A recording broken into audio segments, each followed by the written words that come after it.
नमस्कार। टीचर भी YouTube channel में आपका एक बार फिर से बहुत बहुत स्वागत है। आपने अभी तक इस चैनल को सब्सक्राइब नहीं किए हैं तो लाल रंग का बटन दबाकर चैनल को सब्सक्राइब कर ले और बगल के घंटा बजा दे ताकि इस चैनल पर जो वीडियो अपलोड हो वह सबसे पहले आप तक पहुंचे। हाँ दोस्तों, लाइक करना नहीं भूलेंगे क्योंकि आपके लाइक करने से ही हमारे मेहनत का फल मिलता है। बिहार के 4.5 लाख नियोजित शिक्षकों के लिए आ रही है बड़ी खुशखबरी। राज्य कर्मियों के साथ नियोजित शिक्षकों के लिए भी बड़ी खुशखबरी। अक्टूबर में मिलेंगे 2 महीनों का महंगाई भत्ता, बढ़ेगी सैलरी। बिहार के सरकारी कर्मचारी, बिहार गवर्नमेंट एम्प्लॉय एंड नियोजित शिक्षकों के दिवाली से पहले एक और बड़ी खुशखबरी 7th पे कमीशन मिलने वाली है। 11% महंगाई भत्ता बढ़ाए जाने के बाद अब अगले महीने यानी अक्टूबर 2021 में कर्मचारियों को 2 महीने का महंगाई भत्ता भी मिलने की उम्मीद है। अगर ऐसा होता है तो कर्मचारियों की सैलरी में डबल उछाल दिखने को मिलेगा। ऐसे में त्योहारों से पहले यह राज्य सरकार के कर्मचारियों के लिए बड़ी राहत की खबर आ रही है। बीते दिनों बिहार के मुख्यमंत्री नीतीश कुमार की अध्यक्षता में हुई कैबिनेट बैठक में इस प्रस्ताव को मंजूरी दी गई है। इसके अनुसार छठे वेतनमान के तहत वेतन या पेंशन पाने वाले कर्मचारियों को जुलाई महीने से 164% की जगह 189% महंगाई भत्ता मिलेगा। वही 5वें वेतनमान के तहत वेतन पेंशन पाने वाले कर्मचारियों या पेंशनर्स को 312% के स्थान पर 365% का महंगाई भत्ता राहत दिया जाएगा। संभावना जताई जा रही है कि अक्टूबर में राज्य सरकार के कर्मियों को सैलरी के साथ जुलाई और अगस्त महीने का महंगाई भत्ता भी मिल सकता है। बता दें कि हाल ही में केंद्र की मोदी सरकार ने केंद्रीय कर्मचारियों के महंगाई भत्ते और राहत में 28% बढ़ोतरी की है। इसके बाद 15 अगस्त को बिहार के मुख्यमंत्री नीतीश कुमार ने भी राज्य सरकार के अधिकारियों, पेंशन कर्मचारियों, पेंशन भोगियों का महंगाई भत्ता बढ़ाए जाने की घोषणा की थी और कहा गया था कि केंद्र सरकार के तर्ज पर राज्य सरकार के अधिकारी, कर्मचारियों एवं पेंशनर को 1 जुलाई 2021 से महंगाई भत्ते की दर 11% बढ़ाते हुए 28% कर दी जाएगी। इससे राज्य सरकार पर अनुमानित अतिरिक्त व्यय 2256.25 करोड़ रुपए होगा। पैसे कम मिलने पर मतदान कर्मियों ने जाम की सड़क, समझाने पहुंचे डीएम को भी घेरा।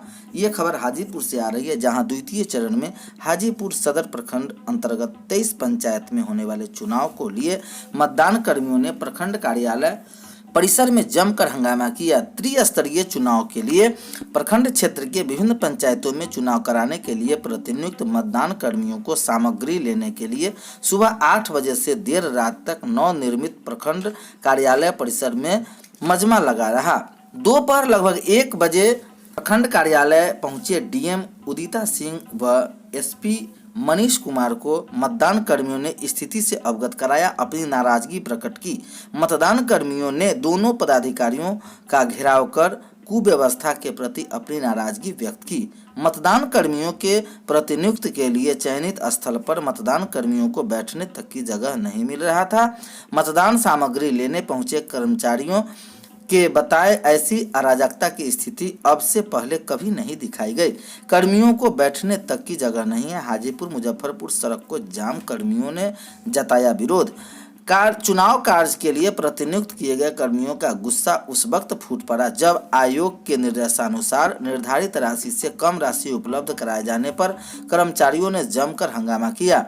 हंगामा कर रहे कई चुनाव कर्मियों ने बताया कि निर्धारित तिथि से 500 रुपए कम दिया जा रहा है। कर्मचारियों ने हाजीपुर मुजफ्फरपुर मुख्य मार्ग के राम आशीष चौक के निकट सड़क जाम कर हंगामा किया। सड़क जाम होने पर प्रखंड कार्यालय पैदल पहुंचे अधिकारी सदर प्रखंड कार्यालय में पंचायत चुनाव के लिए प्रतिनियुक्त के लिए पहुंचे कर्मियों की भीड़ से कार्यालय परिसर और सड़क पूरी तरह से जाम से पट गया। सड़क पर और कार्यालय परिसर के कर्मियों की बाइक लगी होने से सड़क पूरी तरह से जाम रही। डीएम, एसपी, एसडीओ को सड़क पर अपनी गाड़ी से उतरकर पैदल प्रखंड कार्यालय पहुंचना पड़ा। सड़क जाम होने के कारण प्रखंड कार्यालय पैदल पहुंचे अधिकारी सदर प्रखंड कार्यालय में पंचायत चुनाव के लिए प्रतिनियुक्त के लिए पहुंचे कर्मियों की भीड़ से कार्यालय परिसर और सड़क पूरी तरह से जाम हो गया था। शिक्षा का बाजार और समाज उद्देश्य ज्ञान प्राप्ति के बजाय केवल डिग्री हासिल करना भर रह गया है। इसका बड़ा कारण यह भी है कि डिग्रियों के बिना शिक्षण संस्थान में पदोन्नति असंभव हो गई है। जब शिक्षा अपने मूल उद्देश्य से भटक जाए तो उससे परिणाम कितने हानिकारक हो सकते हैं, वर्तमान दौर के संकट में इसे समझा जा सकता है, क्योंकि शोध का ही यह बड़ा उद्देश्य है। शोध और विकास के बीच गहरा संबंध है। शोध कार्य के नतीजे के आधार पर ही विकास कार्य के लिए नीतियां बनाई जाती है। इसलिए अकादमिक संस्थानों में किए जाने वाले शोध देश के समग्र विकास की दृष्टि से महत्वपूर्ण होते हैं। विज्ञान नीति पर चर्चा करते हुए एक बार प्रोफेसर जयंत विष्णु नालिकर ने कहा कि भारत सरकार और विभिन्न सरकारों ने विज्ञान एवं अन्य अनुसंधानों को दिशा देने के लिए अनेक शोध संस्थान स्थापित किए हैं, ताकि एक वैज्ञानिक अपने विचार एवं क्रियाओं को स्वतंत्रता के साथ एक स्वाध्याय शक्ति परिवेश से सक्रिय हो सकें। लेकिन इन संस्थानों के प्रशासनिकरण, युवा वैज्ञानिकों ने किया शोध संबंधी रोजगार का ह्रास, विश्वविद्यालय में विज्ञान और समाज विज्ञान विषयों की उपेक्षा और इन क्षेत्रों में कार्यरत विशेषज्ञों की तुलनात्मक रूप से कम प्रतिष्ठा आदि ऐसे पक्ष हैं जो भारत की ज्ञान अर्थव्यवस्था के विकास के समक्ष गंभीर चुनौती पेश करते हैं। पिछले कुछ वर्षों से अकादमिक संस्थानों में किए जाने वाले शोध कार्यों की गुणवत्ता पर संदेह किया जा रहा था। साथ ही वैश्विक पायदान में भी हमारा कोई विश्वविद्यालय उच्च संस्थान प्राप्त नहीं कर सका है। ऐसे में सवाल उठना स्वाभाविक है कि क्या वास्तव में उच्च शिक्षण संस्थान और विद्यालयों में शोध की स्थिति इतनी खराब है कि उसमें नवाचार, नवीनता, वैधता जैसे तत्वों का अभाव है? अगर ऐसा है तो क्यों, यह सोचने का विषय है।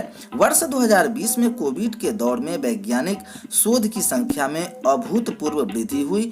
देखा जाए तो लगभग 1 लाख से ज्यादा शोध लेख विभिन्न वैज्ञानिक पत्र पत्रिकाओं में छपे।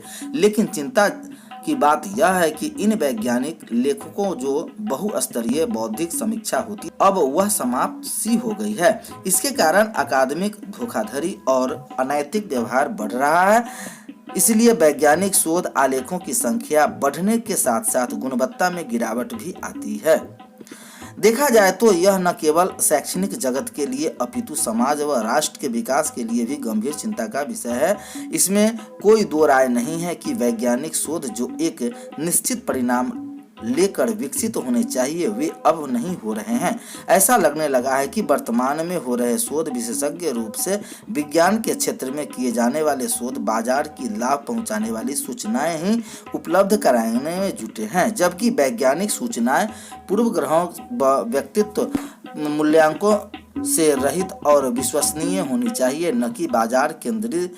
महामारी के दौर में कुछ दवाइयों के दुष्प्रभाव या किसी टीके से रोग की मृत्यु होने या किसी अमुक दवा से